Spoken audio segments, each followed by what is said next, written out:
Hello everyone, this is Kieran and welcome to today's video. Up today we're taking a look at the new Total War Warhammer Map editor that released this week. Terry it is called. They have named it Terry, they've dubbed it Terry, I like that. I don't know why, I haven't looked into it too much.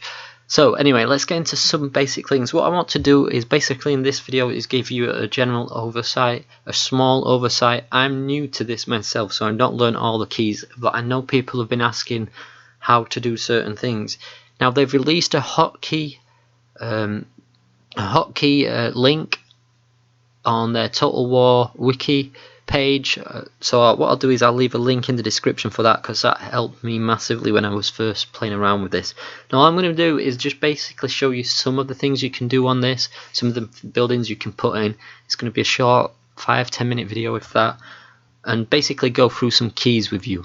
So first key on your keyboard, W. Hang on. Sorry, don't know why it didn't work then. Anyway, W. So it's moving in, it's using your zoom. S moves out. A moves to your left, and D moves also to your right. C, I believe, zooms up, and is it Z?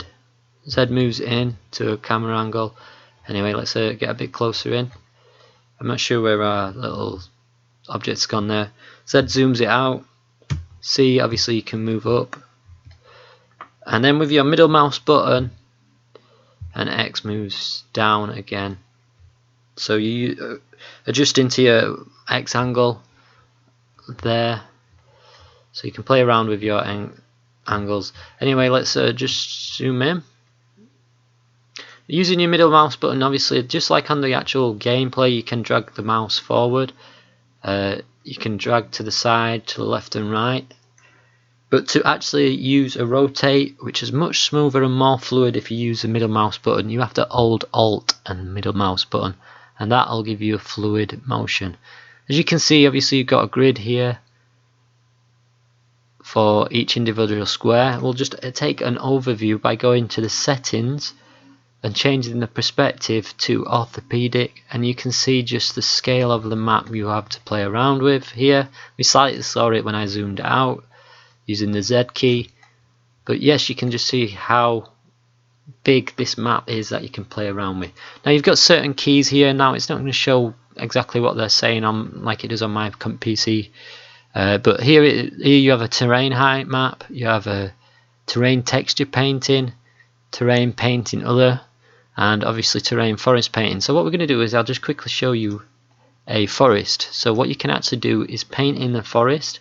You can actually use scales to change the side of your brush and the rotation, so you can, that's like with a round one it's going to not really slightly offset. So let's just go to a square, let's up the scale a little bit and then change the rotation slightly. Let's paint that forest in. And then also you can do scattering, so you can enable scattering as well and set the type of scattering you want. And what we'll do is we'll just wait for this to load in. I'm not going to go quiet, but you can see it's just doing things here, changing the texture. It's going to take a little while, and as it says loading procedural content, all it is basically doing is it's painting your trees into this area that you've painted. Now you can individually go and place vegetation by going over to the vegetation place and selecting types of oak you want, so you can see different types of oak here. I believe this is a Dead Vampire Count one. They've got oaks from shrubs, different types of shrubs. It's crazy the level of detail you've got to play with, like nettles. Look, let's zoom in. Different types of nettles. These are on the Empire one. You got trees from the Chaos area. So Chaos area trees, dead trees basically. You've got vampire counts obviously, and I believe you've also got beastmen, badlands. Look, you can choose some from the greenskins badlands areas. Different prefabs you can do. Obviously this is still loading. You see now it's loaded up and we've got our type of tree here. I'm sure on different areas of maps, from what I've seen and playing around with, when you're using different maps like the vampire counts, I believe it paints in like darker type of trees, dead type trees for that area. You can change your map properties over here. Now this is a base map that you're using, but you can actually change the environment too. So let's have a quick play about with that. So you can change it to a frozen map style if you want. Again, this is just going to take a little while, it's just generating. It's not really done anything there. Hang on, let's just play around with that. This is probably something still I'm still learning with, so generating, it just allows you to choose different types of maps, styles. But let's just quickly go back to the forest area. You can change also from forest to grass, so you can change the grass types, like grass that we've already got. You can just adjust the opacity of it, spacing, flow.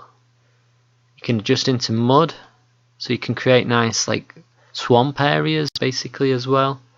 Different types of mud, a regular, more drier looking mud to a more wet, fluid mud. Different types of scree, so paths, you can build paths, and cobblestone areas here. So a lot to play around with. Then you've got building types. You've got all different types of building, like empire outfield structure walls. So like an arch here. You got different types of props as well. Flags. You can even put flags in. It's crazy. It's like, hang on, it's still building that. But yeah, you've got all different props. Mining props. Carts. Let's see if it does it. Oh, we've deleted our forest there. But look, anvils. Look at the kind of graphic detail, and mine's quite low setting. You can like really play around and get some nice features built in. You can build things onto certain areas as well. Don't think you can with that, but I have seen like flags put onto walls and stuff. What I'm actually going to do over the next couple of weeks is, because this is just a basic overview, over the next week or two I'm going to build a map and then I'll do a custom battle with it. What I'm basically going to do is an ambush type map. So what I'm going to quickly show you is some of the mountain terrain. Again, here you've got different types of brushes in new, round and square. Circle obviously there, you can see. And what you can do is just basically raise the map. If you hold it down, just keep on it, re-go over it. You can create different types of looks, so straight up hills. With like the square, it creates a different edge. If you adjust the scale on the square, it produces like quite a sharp scaling edge. If you use the rotation to adjust that, obviously then you've got, oh, scale's pretty big still. Let's just, no, let's go 50. But yeah, you can change, you can see how it's like sharper edges. You can create sharper edges the smaller you go.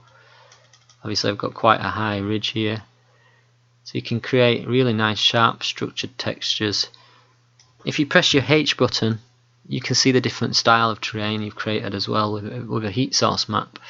So there's lots of cool features to play around with. I hope this helps you. I will link in the description some other guides you can go to, certainly like the hotkey guide. I'll also link in how you can download this as well.